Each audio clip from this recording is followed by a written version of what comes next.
Welcome. How's everyone doing? This is our meetings for the Calexit Congress, the longest running consistent meeting Calexit group. Today we had an idea. This came from Jason Wright, CEO of the group. On behalf of Mother's Day, we thought, well, maybe we could present some information about women's issues. Just to show, our moms, hey, we care. So this was a page that I found, Women for Women International. And everywhere in the world, women face social, cultural, and economic barriers to equality. 1 in 3 women say they've experienced physical assault of some sort.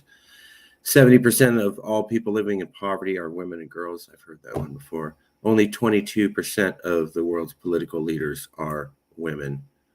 And this is true even in the United States. So these are global stats, but if we want to zero in on the U.S., only 24% of Congress members are women. Women make almost 20% less money than men. I question that. 1 in 6 women report being stalked to the point of fearing harm to themselves or someone they love. That's horrible. I would also throw in there that 1/3 of all women in the United States military during the entire Iraq and Afghanistan war were physically victimized by fellow U.S. soldiers. So it's kind of odd that they didn't mention that in there when it's 1/3 of the entire U.S. military. 33% chance of being victimized as a woman if you join the U.S. military during those last 2 conflicts. Somehow not here on this page. Barriers to social, cultural, and economic equality are even more extreme for ultra-poor women in conflict-affected countries. With less than $1.25 a day to live on, they struggle to fill basic needs like food, shelter, etc. Top of this, women in conflict-affected countries bear the brunt of violence. They aren't safe even in their homes and experience high rates of intimate partner violence.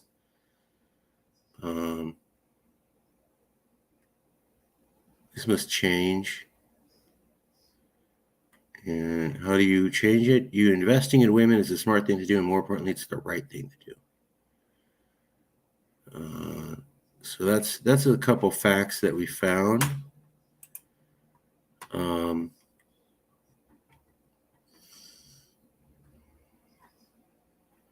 Here's some women's social justice issues. Mass incarceration. At least 1 in 4 women has an incarcerated loved one. Yeah.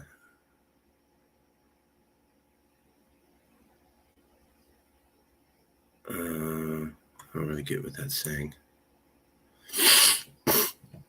Let's see here.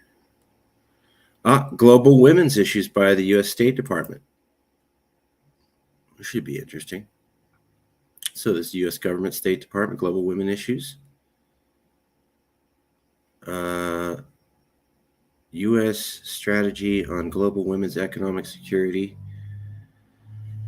And narrowing the gender divide, empowering women innovators. Secretary Anthony J. Blinken on the status of women is the status of democracy event. Okay. Let's take a look at the United States strategy on global women's economic security. Executive summary. Do you have any interesting charts? Strategic overview, promote economic competitiveness, reduce wage gaps, advance care infrastructure, value domestic work, promote entrepreneurship, dismantle systemic barriers to women's equitable participation in the economy. It's good more for like issues. Here we go. What are the biggest problems women face today from Politico 2019? Let's take a look at that. Lack of women in positions of power.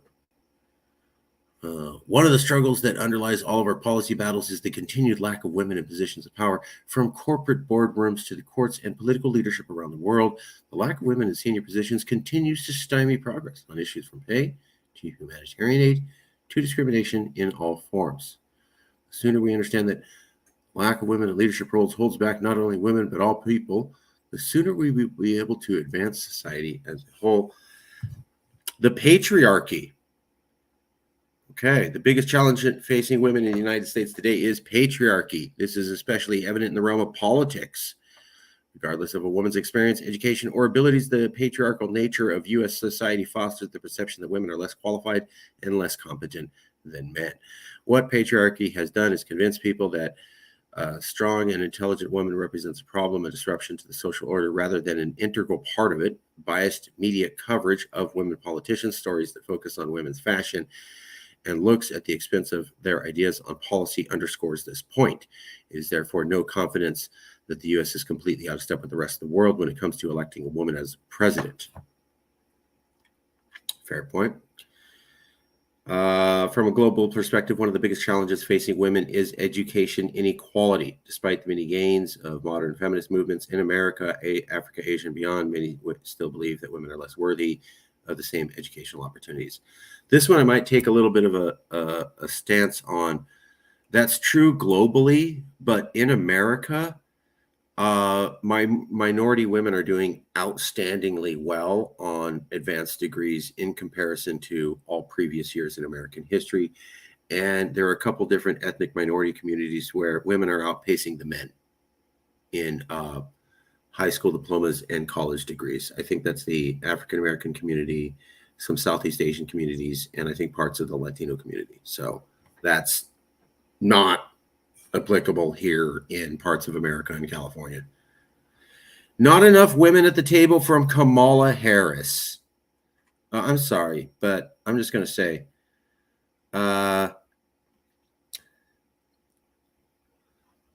what patriarchy has done is convince people that a strong and intelligent woman represents a problem, a disruption of the social order, rather than an integral part of it. Biased media coverage of women's politicians, stories that focus on women's fashion and looks at the expense of their policy idea underscores this point. Okay, this entire thing right here is undone by having Kamala Harris speak. So I'm sorry, they only focused on how pretty Kamala Harris was, and she's an idiot. So I've asked many women, does Kamala Harris make you guys look good or horrible? And in my family, a lot of the women are work at Fortune 500 companies, so they're very, very high up the corporate ladder. And all of them are saying, no, she makes us look god-awful. So lost the point there. I wouldn't have done that. Sexism, racism, economic inequality. Of course, sexism is still true. It's horrible. Racism still exists. It's true. Economic inequality still exists. Extremely potent combination of sexism, racism, and economic inequality. This may seem like too broad an answer, but it pretty much covers it on a both domestic and global front. Okay. Trauma-centered feminism. The threat of harm is a human constant, but by any reasonable measure, American women are among the safest, freest, healthiest, most opportunity-rich women on earth. In many ways, we are not just doing as well as men, we are surpassing them. But everywhere, especially on college campuses, young women are being taught that they are vulnerable, fragile, and in imminent danger. A new trauma-centered feminism has taken hold. Its primary focus is not equality with men, but rather protection from them. This past June, the Reuters Foundation released a survey announcing that the U.S. was one of the top 10 most dangerous countries in the world. Okay. Even more dangerous than Iran or North Korea. The study was ludicrously, yeah, okay, yeah, that's all that does is get skeptics of feminism to go see. Yeah, that is, I can't believe they did that. That's ridiculous. That is just not a true statement. You're in a lot of danger if you're a woman in Iran. You don't have a fraction of the amount of rights women do here.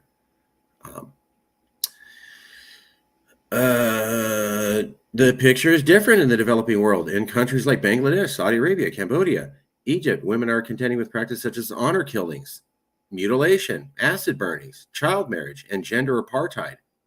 Yeah, none of which goes on here. Access to equal opportunity.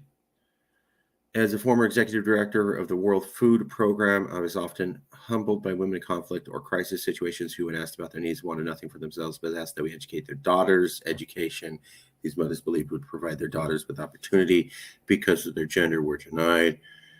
Despite decades of notable progress at home and abroad, reality in which opportunities are not defined by gender has yet to be universally achieved. We're even more disconcerting in too many places around the globe. Women exercise or even seeking their basic rights is interrupted as a direct and stabilizing challenge to existing power structures. Right. Like in Afghanistan, where we were told, hey, they're going to respect girls. And then the moment America pulled out in the worst possible manner since the Vietnam era, they denied women the opportunity for education, even though the U.S. government under the Biden administration told us that that wasn't going to happen. So, yeah, totally. Big issue. And a gigantic setback in Afghanistan for all those girls. They don't have access to education anymore like they used to. Lack of respect for caregiving. Women in the United States who are caregivers for children, parents, spouses, siblings, or extended family members have 2 full-time jobs while trying to compete with men who have 1.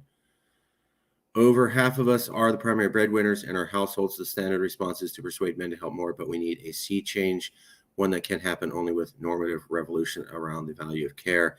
We must come to see care work, the work of investing in others through physical care, teaching, coaching, mentoring, connecting, advising, and navigating, as work that is every bit as hard, important, and rewarding as the more individualist work that focuses on us investing in ourselves.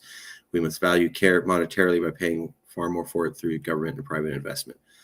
That's why people don't care as much about pursuing going into the caregiving industry. It doesn't pay. If it did, people would take it more seriously. So yeah, you got to put some money in there if you're going to make that work. Navigating career and motherhood. As a working mother to young children, I believe the big challenge facing women is navigating career opportunities while facing motherhood, maximizing motherhood. The good news is that economic and political freedom for American women of all races and socioeconomic backgrounds is the highest it's ever been. Working moms do have the luxury of leaning into either their careers or motherhood, but rarely both at once. Enabling a mother to re-enter the workforce where she left off should be commonplace, but solving the on-ramp problem for talented women who choose to pause their careers to prioritize family life still eludes us. The biggest challenge facing women internationally is the fundamental inequality of political and economic opportunity for that the majority of women in the world face, but that Americans take for granted. Okay. You push freedom and economic opportunity around the world. Sure. But if that's true, then I would say, why is America not embracing China's Belt and Road Initiative? We know for a fact that international trade raises people out of poverty. We know for a fact that in poor places, there are more women than men. Typically, the men die off. There's more women. So when you improve the economy of a poor place, you are improving the lives of women.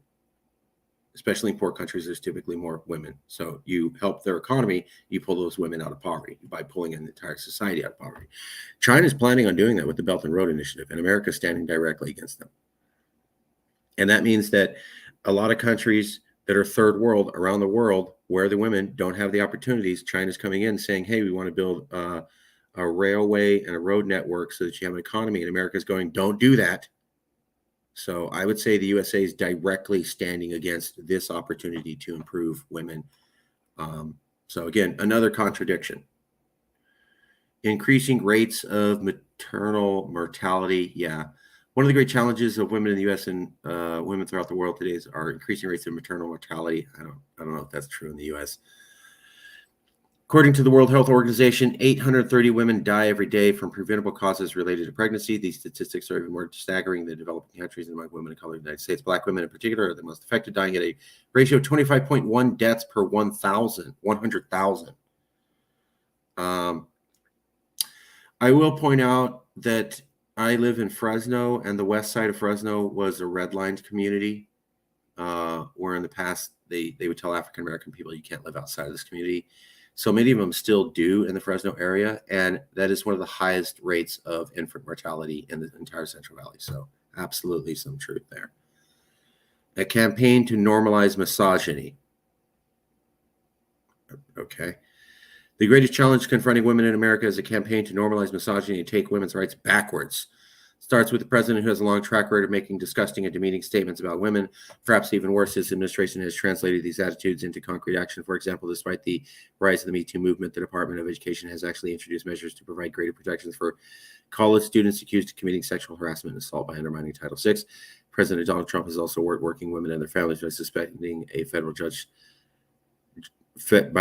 federal rule designed to close the gender pay gap, introduced significant restrictions on reproductive freedom, and threatened the future Roe v. Wade by nominating Brett Kavanaugh to the Supreme Court. On the global front, perhaps the most controversial, important issue for international communities empowering the voices of women right now. Okay. Sorry. I would say you're right. There is some people pushing back on the track record of women. Trump absolutely was a sexist and a pig, and he was demeaning to women. But if we're going to talk about the Me Too movement, I remember the day that Alyssa Milano, who was the actress who started the Me Too movement, she had started that, and it was growing very big. And then a couple months in, there she is standing right next to Joe Biden. And she's going, I'm with Me Too, and so is Joe Biden. And, that's great. And I'm thinking, Joe Biden has a credible rape accusation with, Juanita Roderick or Tara something. And he gets to be part of the Me Too movement. And I've read that they're going after Trump for a rape accusation. Well, some of Biden's accusers are more credible than the ones they have on Trump.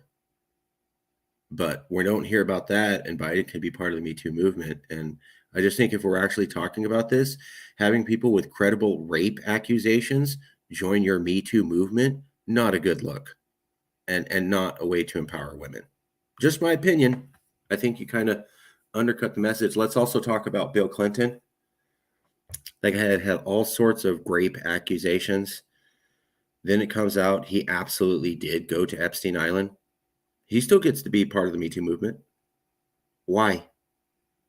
How does that help? The economy is not working for women. Women are the primary joint breadwinners for a majority of American households, but right now this economy and our government is not working for them and their families. Today, a woman earns 80 cents for every dollar a man earns. That's not true, and the pay gap is even worse for Black and Latino women. Wages are barely budging in this country, but the cost of childcare has gone up so much that it's now more expensive than in-state college tuition. That's fair. Women go to college. More young women go to college than men. That means they're doing better than us, but unequal pay makes it harder for them to pay back student loans. A non-issue. It's not a true issue. More women are minimum wage workers than men, but the minimum wage no longer keeps the mom and baby out of power. This is wise. Look at the contradiction. More unequal pay makes it harder for women to student back, but more women are minimum wage workers than men. Maybe that has something to do with the pay gap. You see how they just contradicted herself? So there definitely are some issues. There definitely is some misogyny. There definitely is maternal mortality. There definitely is. It's tough to be a working mom. Absolutely is. We don't respect caregivers. True. And especially as a career field. Access to equal opportunity. I'm sure that's an issue in the world. I'm not sure that's an issue in America. Trauma-centered feminism. I've seen a lot of that. People feel that they're, attacked here when they're much more safe than in the rest of the world. Sexism, racism, and economic inequality. Well, of course, there's sexism and still racism. Still have to fight for that. The economic inequality, I think, is an issue. Not enough women at the table. True. But when you have total idiots get elected, and the only reason they're elected is because they're women, that does not help encourage men to hire or promote or see women as equals. So, massive contradiction. Sorry. Horrible, horrible example to make your point. Yeah, and if I may, just on that point, that was something that I was saying back when it came down to the DNC had undercut Sanders, even though he won the primary. And and they promoted Hillary instead. And I mean, not enough. Obviously, the right side hates her, but the not enough of the blue side liked her, even for her to really stand a chance. Um, because she's a fairly unlikable person, like easily hateable type of personality. And so, when it came down to that, I kind of knew, like, okay, well, Trump is under the Republican, and Republicans just vote for the Republican. So, he'll get the Republican stuff. Um, she will most likely not get, right? Um, and someone had argued with me that what this country needs is a woman leader, and now is the time. And I said, now would be a great time for it. However, think of the mess that has been made since 9/11, economically, globally, right? All of the fallout with all the different countries, both friendly and hostile, and frenemy, um, such as like Iraq, Afghanistan, right? Um, but if a woman was to have been elected right then, she would have one of the biggest messes to clean up since the Great Depression. Like, she would have some Rooseveltian work, Rooseveltian level work that she would have to do. And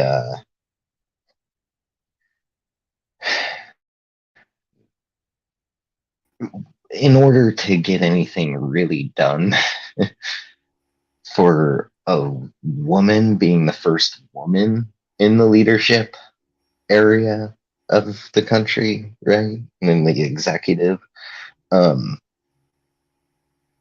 she's going to have to, unfortunately, work like 150%. Her performance to get a, hey, meh, she wasn't so bad. Uh, she's going to have to do like above and beyond what any other president has done before just to get a meh rating. And that's okay as long as she's able to give it her all and still get a passing grade. If she can, women behind her in the future will stand a chance at getting elected. If it's a Kamala Harris or a Hillary Clinton or a Nancy Pelosi,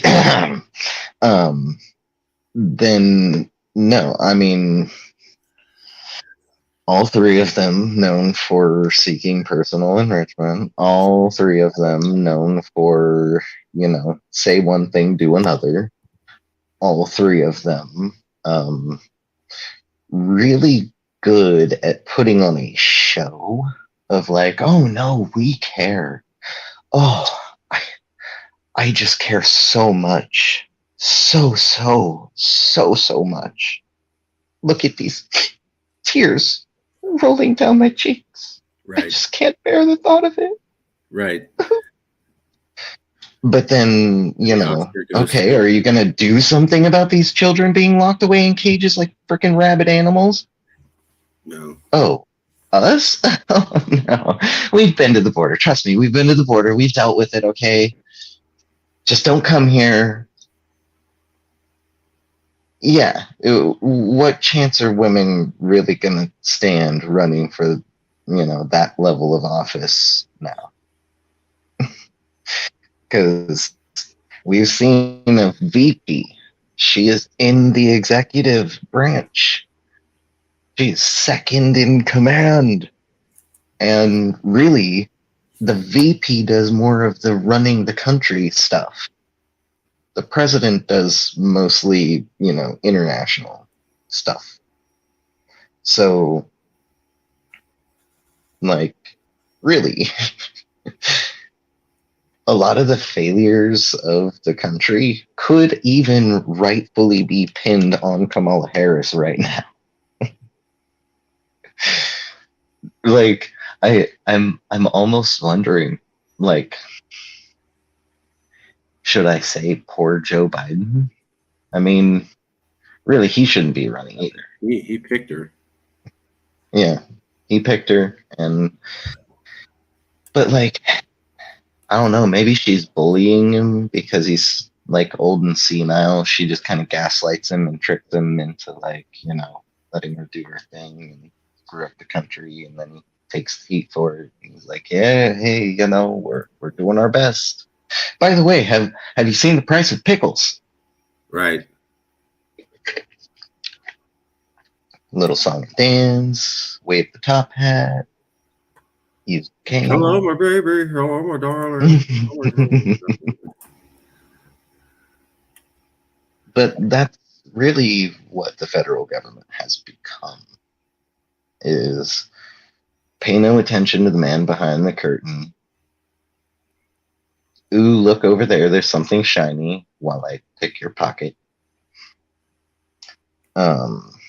Or, by picking your pocket, I mean sign legislation that, like, allows to detrimentalize reservations and put pipelines through there. Standing around, or maybe, like, things where they're like, oh yeah, California, you have to ship coal along your coastal routes so that, the chances of polluting your waterways with coal goes, like, through the roof. They've failed the people, and really there's not much hope. It's become a total, I mean, it's not even laughable. It's kind of just sad to watch. It's like, at first, the bully that's been beating everyone up, like, he's like a foot taller than all the other kids in the school, and he's like twice the weight of everyone. So he just bullies everyone all year. And at the end of the year, someone gets some big biker dude who's like their uncle, who's been to prison like 6 times, to come and really hand that kid's butt to him. And at first, all the kids would cheer. They'd be like, yeah, look at that bully get his ass whipped. And at a certain point, it's like, oh, this isn't fun to watch anymore. I think I want to walk away before I start throwing up.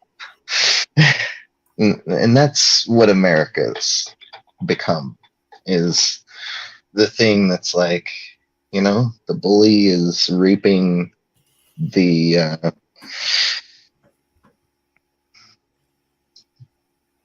I was going to say the rewards, but the just desserts. And it's not really fun to watch. It's just sad, disheartening. And all I want to do is help as many people get away from that sinking, burning ship, that heap of trash that is on fire out in the middle of the ocean, before it's too late and they get eaten by the sharks. How's that for some analogy? There you go. But yeah, just to back up what you're saying about Hillary.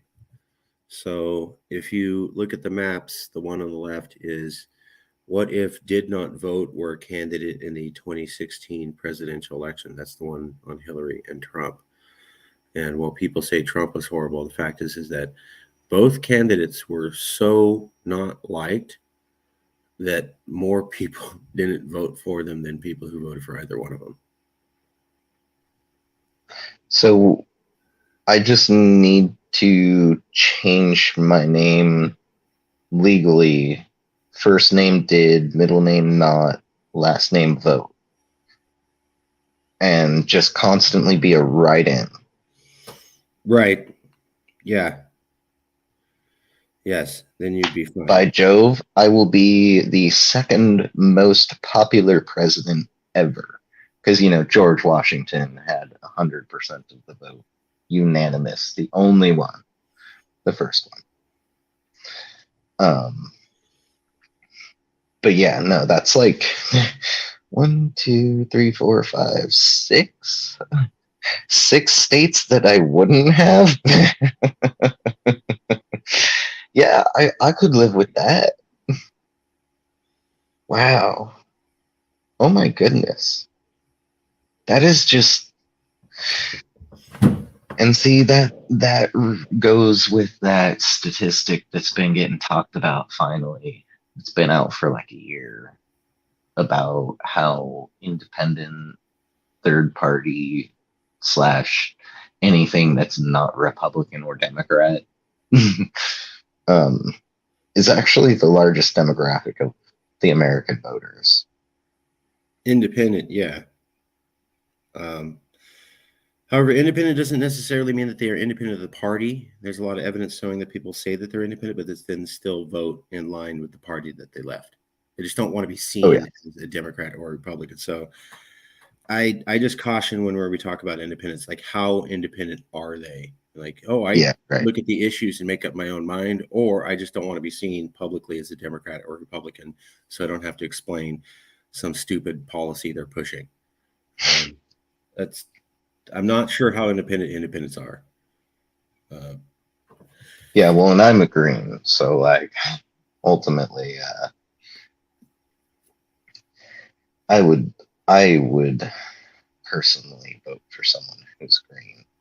I I voted once for Nader. I voted once for, oh, who was that last one? Oh, shoot, I can't even remember his name. um, I would vote for Mike Feinstein if he'd run for president, but yeah, no.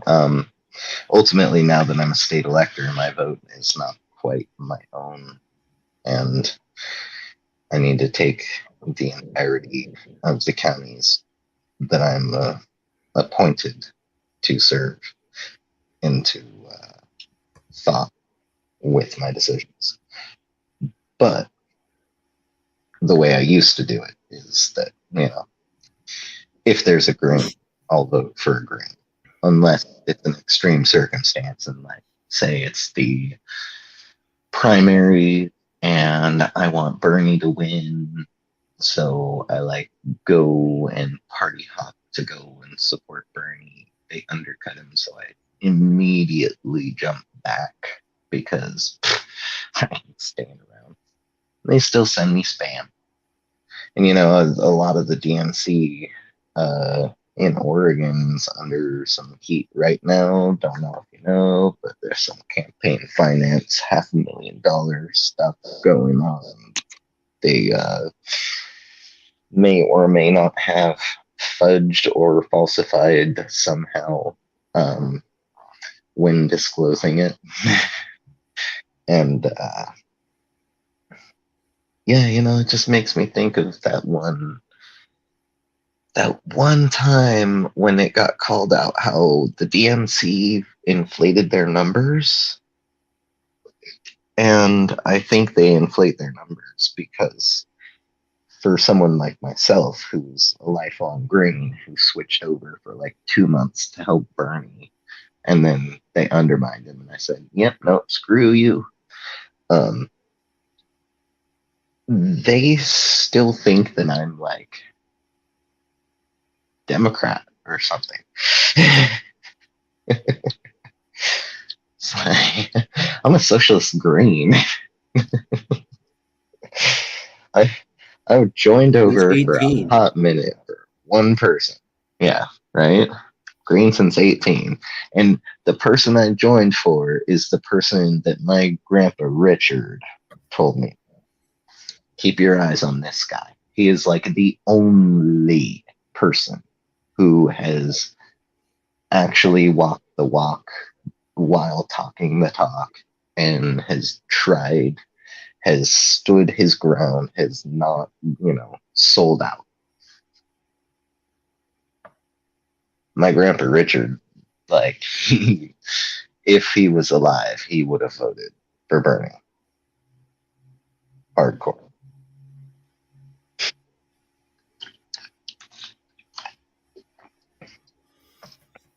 Well, here's these maps, and there's the 2016 and the 2020. 2016 shows you what states went to which candidates. So you can see like Hillary got like 2 or 3 states, and Trump only got like 2, and then damn near like, I don't know, 90% of the country. Neither one of those two was the preferred candidate. If you go to 2020, this is the most consequential election in American history in a century or something. Highest voter turnout since something in 1830 or 1930 or something like that. This was the get rid of Trump versus Biden election. Vote for the soul of the country. Super record high turnout. And the return to decency. Vote for the guy who was one of the senators who didn't want little black kids to go to school with little white kids. Right. Return to decency. Exactly. You can still see half the country still preferred neither one. Right. Most consequential election in American history, highest voter turnout. The map on the left, all of those beige states are states where they're like, yeah, neither Biden or Trump. So even when it's a super consequential election and people are registering in record numbers, and it is so polarizing and so animated and everybody's paying attention, you still can't get even half the country to really participate. For me, that says a lot. Yeah, they judged a democracy by a whole bunch of things. Part of it is, and one of the heaviest weighted factors is the people's faith in democracy, in their system, right? This very clearly shows extreme lack of faith in the system, which it's pretty much half of the grade. So you can score a perfect on all the other aspects, but if you get a failing grade on the people's faith in the system, you still get an F, which is failing. So that's, we hold you back. You got to do it again. Not passing by the skin of your teeth, right? So, like, no, America is not hanging on by the skin of its teeth to its democracy. It is failed. It gets an F. That's what that says. And the founding fathers made it clear it was supposed to be anything more than two-party system. They could not agree enough to lay down certain things into the foundation of America. One of the things that they were unanimous about, I think it might be the only thing actually that they were unanimous about, other than, really, yeah, because not all of them agreed that they needed to even leave England. They all did agree that it needed to be a political party-based system of proportional representation, and that they couldn't agree on whether or not there should be a limit to how many, but they did agree that it needed to be anything more than 2, and that was unanimous. Anything more than 2. We have the Republicans and we have the Republicrats. And then someone says, oh, but Jay, you said you're green since 18. Yeah. Yeah, and how many Green Party presidents are there? how many Green Party senators, how many Green Party Congress members, how, you know, come on.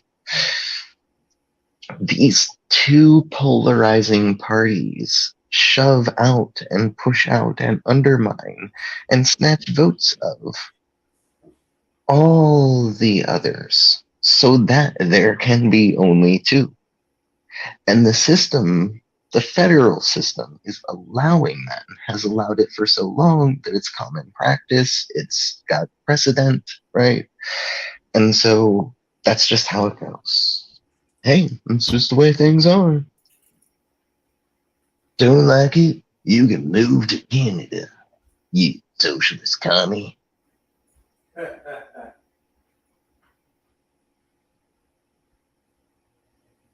But like, that's really telling. Most of the people, the vast majority of people say, no, I do not. I do not care for green eggs or ham. I do not want you, Uncle Sam. It's interesting just because they go on and on about how horrible Trump is, and I'm not a Trump fan either, but these maps clearly show the results. Hillary was not more liked than Trump in 2016. And maybe if the Democrats had run someone other, you might not have even had Trump win the election. There was such a massive turnoff for both of them. Yeah, I mean, if you look at the Democratic primary numbers before they undermined Bernie, like the amount of votes that man pulled nationally before he sold out to the DNC. Thanks for mentioning that. The amount of votes he could pull, like he could have mopped the floor with Trump having Hillary as the VP or something, or Hillary with Trump as the VP, so that they can pull all the red and blue that they can, right? Like true bipartisan ticket with a strong woman leader who's, you know, got the experience to blah blah.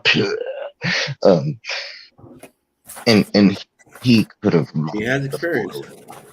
He could mop the floor with anyone at that level at that point. And then he sold it all.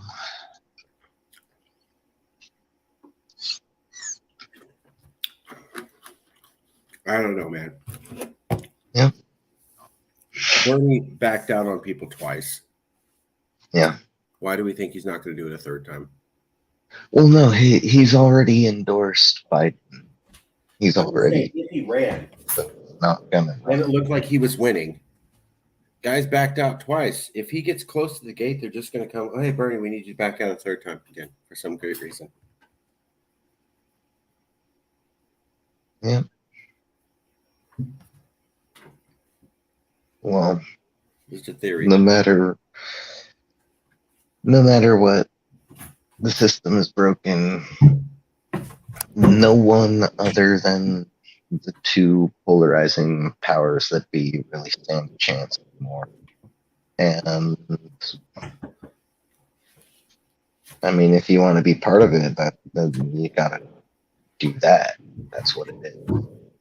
It's how it is. You could not be a part of it, and then then you don't have to put up with that crap. True. And that's kind of that's why I'm like, okay, cool. Calexit, 40 million people, world's fourth largest economy. Just imagine if we weren't held in a stranglehold by America. Maybe third, second. Especially once we get to like streamline and refine everything the way that the federal government says, no, you can't do that. Like, man, get our goods out there on the global market, decent price, get them sold. Everything that we don't need, we sell and make that cheddar. And California can pump it back to itself and its people. Like, and there are countries that do this. And, they're like Monaco. residents of Monaco don't have to work. Just living there. Just living there makes them enough money to live there.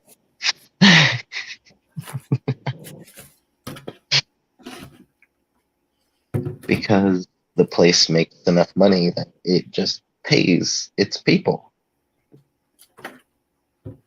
Hey, the price is the place is a uber rich tourist attraction of the world, and they get to just basically do carte blanche and do whatever the F they want. But bazillions of dollars come into the country, and then we disperse it out to the people.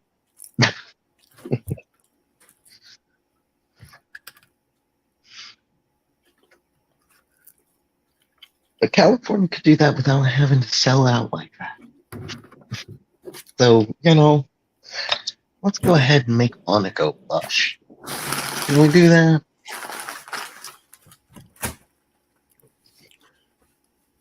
Fair, but Monaco can't invade other countries, so there's a drawback. Yeah. Well,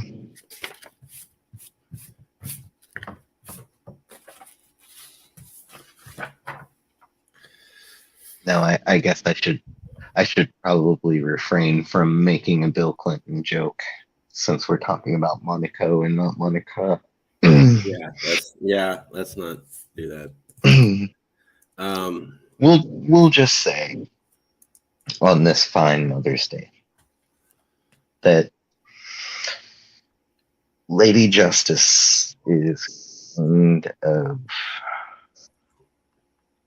in the dark corner collecting dust, and Lady Liberty is over there with her, and they're both just kind of holding their heads in their hands, just like WTF.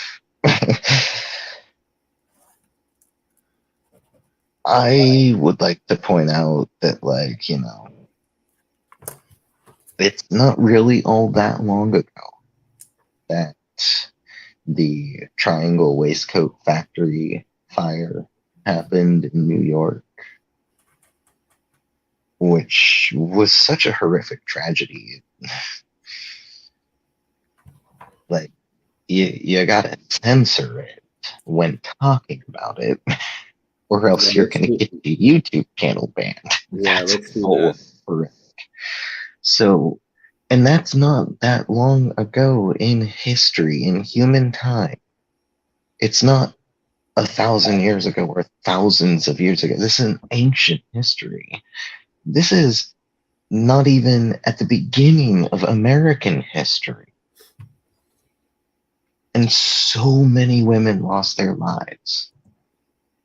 And it took that to get people to finally notice that there was a problem somewhere. And then it took months to get things fixed and get some sort of legislative action that would prevent such a horrific tragedy from ever happening in America again.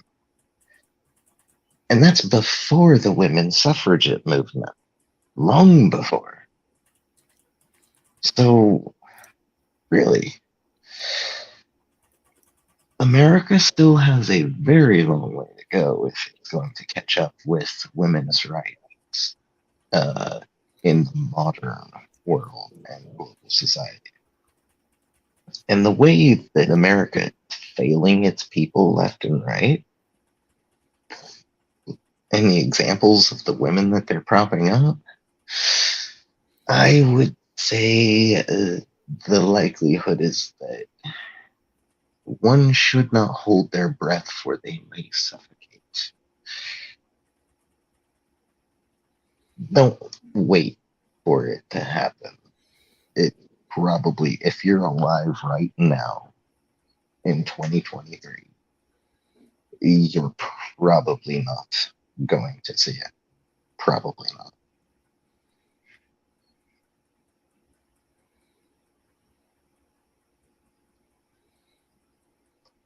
Fortunately, other countries in the world do have women leaders here and there. So let's keep trying to get some strong, smart, awesome women. Get them up in power, into positions where they can do things and make the changes that we all need as a society. Because without that, we're kind of doomed. And while we're doing that, we can work on Calexiting, getting the heck away from all this broken stuff, so that maybe we can actually go and build a really, truly equal, independent society. Little food for thought on this fine Mother's Day. That was excellent.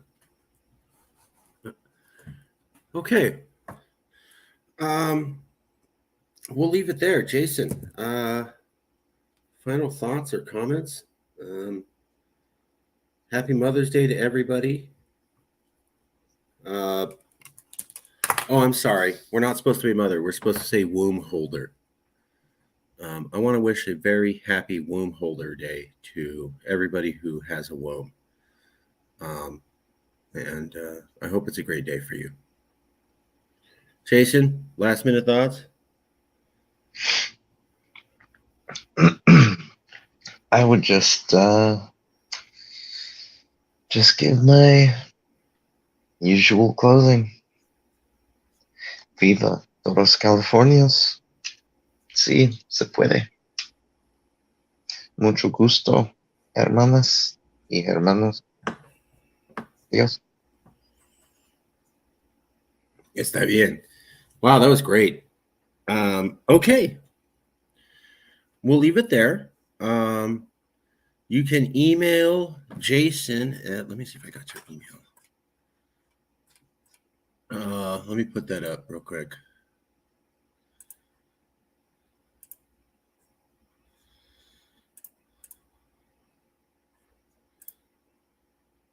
There we go. You need to get a hold. If you want to get a hold of Jason, you can email him at ceojasonwright@calexitllc.com. That'd be a way to contact him. If you'd like to present issues or talk about things or have any questions, just let us know. This is an open forum for everybody. We really appreciate all of you being here. We really appreciate all of our moms. And we'll leave it there. Thank you, everybody. Contact us. And if you ever want to talk about California independence or anything related to it, contact Jason, contact me, come on the show, and we'll keep going. All right, we'll talk to you guys soon. Thank you, everybody. And that'll conclude our show.